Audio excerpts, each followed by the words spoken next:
So there's this accountant just graduated from college, and he goes out for his first job interview. And he comes to this small business, they're manufacturing furniture.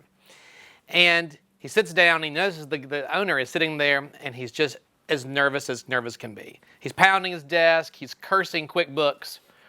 So the young man sits down, and he says, get the interview going, they start talking, have a great time chatting. And so he says, they work their way through the interview, and he says, what's your biggest concern about your business? And the young man, and the old man says, well, I'm worried all the time. I spend every day worrying about money. It's money, money, money, money all day long. And I can't even work on my new designs. I can't do that. I need someone to help me with money management. And so, well, I'm your guy for that. That's what I do. I love numbers. I'll be glad to help you. And he said, may I ask, what does the job pay? And the old man said, $80,000 a year. And the young man said, if you're so worried about money, how in the world can you afford to pay me $80,000? He said, that's no longer my problem. That's your worry, not mine. But that's the way startups are. We have to always think about every part of the operations. Now, I consider myself a creative. And for a while there, I thought I was in this weird little niche group, but I'm not. Because everyone in the business world is a creative. We could argue and say, we're going to find out when the new Steve Jobs movie comes out, how will it portray him as a true innovative businessman or just the guy with the idea that was forceful enough to make it all happen. We're all creatives. Woz was the one who built it, but Steve's the one who pushed it and made it all happen. Woz would have never done that by himself. Never happened. He would have sat in his little cubicle and been just fine creating things all day long. Steve made it happen. So we're all creatives. We're creatives in different worlds, whether you're developing a writing program like me, or if you're going to invent the new spaceship that takes us beyond our galaxy. We're all creatives. But it's all about the mindset. So that gentleman in the story, he had a very fixed mindset at one point, but then a growth mindset. So for us, I think mindset's a very important thing because running a business is hard. Day in, day out. There is worries all day long. And we started in our basement. Okay, so I was a writing consultant for, at that point, 11 and a half years when Frida and I got married. So Frida is my C of operations, wave. I let her handle the operations side, the numbers. I handle the development side. But I still have to worry about it all. Okay, but back in those days, it was our basement of our house out in Muscle Shoals that our kids had the toys in that, much to their dismay, one day I took them all out the door and pulled the carpet up and built a little office in the corner and built a studio. Because what I was doing in schools in teaching kids how to write, descriptives, narratives, explanatories, persuasive essays, getting them ready for tests, I realized I could videotape all that and push this out on a weekly basis to teachers, okay?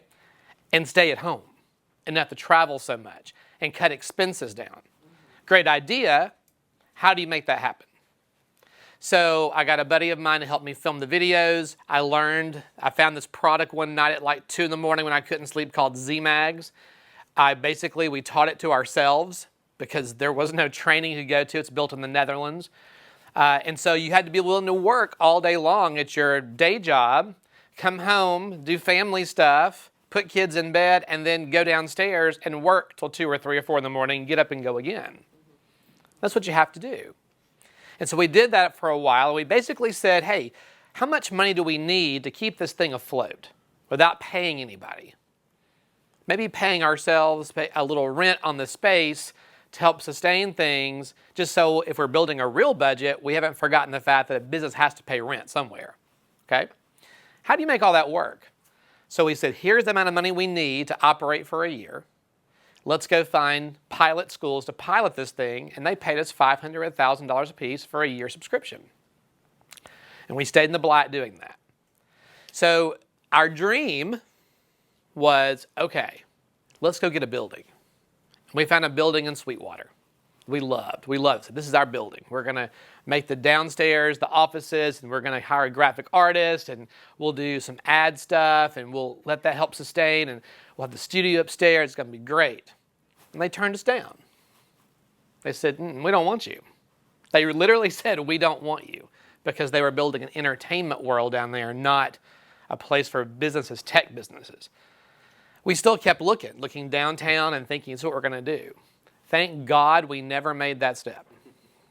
Because the lady who would become our curriculum director, she toured Giles' complex, the Shoals Entrepreneurial Center. She came back and said, you've got to go talk to this guy. So the flyer sat in the floorboard of my car for weeks and weeks and weeks during this whole thing of looking around.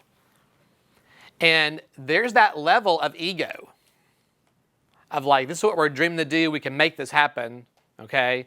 But the whole think method from Music Man doesn't really work.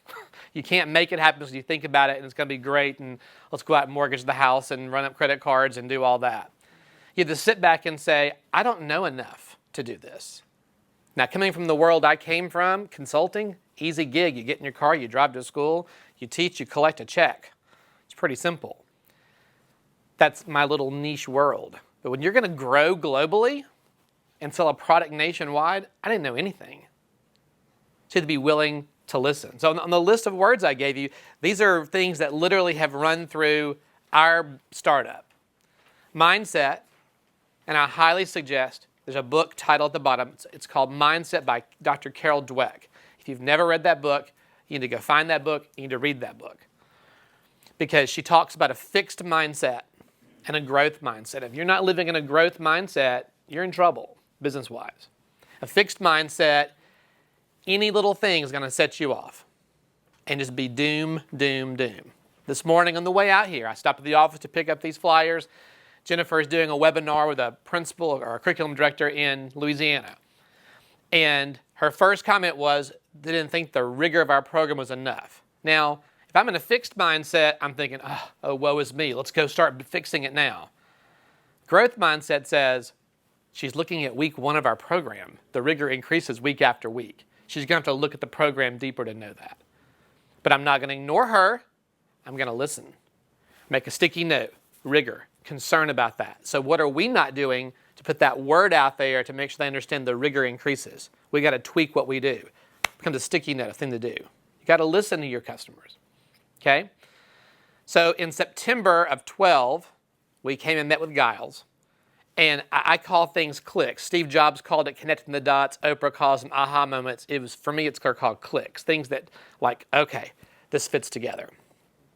And so in talking to Giles, he took us back and showed us a space. He said, now don't look at the carpet. Don't look at the walls. You know, I wasn't. But I was like, this is our space. We walked back into a little warehouse in the back that had water dripping from the ceiling. And I was like, this is our studio. This is it. High ceilings is perfect. So we got there. He let us come in. We got going. And we started going through due diligence. Now, I had no idea what that was. Had no clue. But I nodded a lot and smiled. We had a business plan that was probably, if I were to show that to Janet, she'd probably laugh her head off. Because we didn't know what we were doing. Templates on the internet did not really help us the way they need to do. But we didn't have any advice. But we found advice through Giles and the team that came together to help us build a plan. We went in December and presented to an angel investment group. And we didn't get any investment. We had 1 or 2 interested people on very low level that was nowhere near where we needed to be. Fortunately, we found someone who did believe in our dream. Okay? So in January of 13, off we went. We had investment, our seed money, and startup. We got to hire our staff and move forward. So as we were doing all that, we had to be realistic. Now, I'll tell you, we sat down with a budget of that net year of 2013 and said, here's what we're going to do. Here's the money we're going to make. And little did we know, we didn't have the right product. It was called VV Language Arts, Virtual Village Language Arts. And it covered everything a language arts teacher would need. And we got an outside sales team out of Boston and tried to sell that. They didn't sell anything. So you're thinking, okay. So fixed mindset would tell you, oh my gosh, this is a bad idea. What have we done? But literally, after about 5 months of that and tracking that and looking at the market and continuing research and data, we realized we had the right product. It was called the wrong thing and organized the wrong way. It did not reflect what I was literally doing in the classrooms when I would go service school for a week. And I thought, this is what worked. Why does our program not match that exactly? That's where the research is. That's what happened. That's the daily practice of writing and teaching writing to kids and to teachers. For job embedded PD, ooh, whole new world. It's not just teaching kids, it's teaching teachers how to teach writing. So we learned how to adapt. And that's where we went. You have to be willing to adapt. We listened, and literally within a few hours, we had changed the name of the product. We started reorganizing. We started rebuilding. So technically, then we started an inside sales team. Frida built an inside sales team.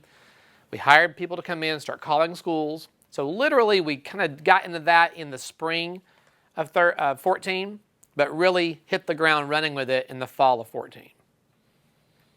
So we've gone from 0 to starting now to see sales exceeding our expenses. But it's taken a while. It takes patience. It takes all 4 of these words. I just did a blog on LinkedIn a couple weeks ago called You Have to Listen. If we had not listened to Giles, to our due diligence team, to our investor, to our customer, if we had not been willing to listen in that growth mindset, our doors would have been closed a year ago.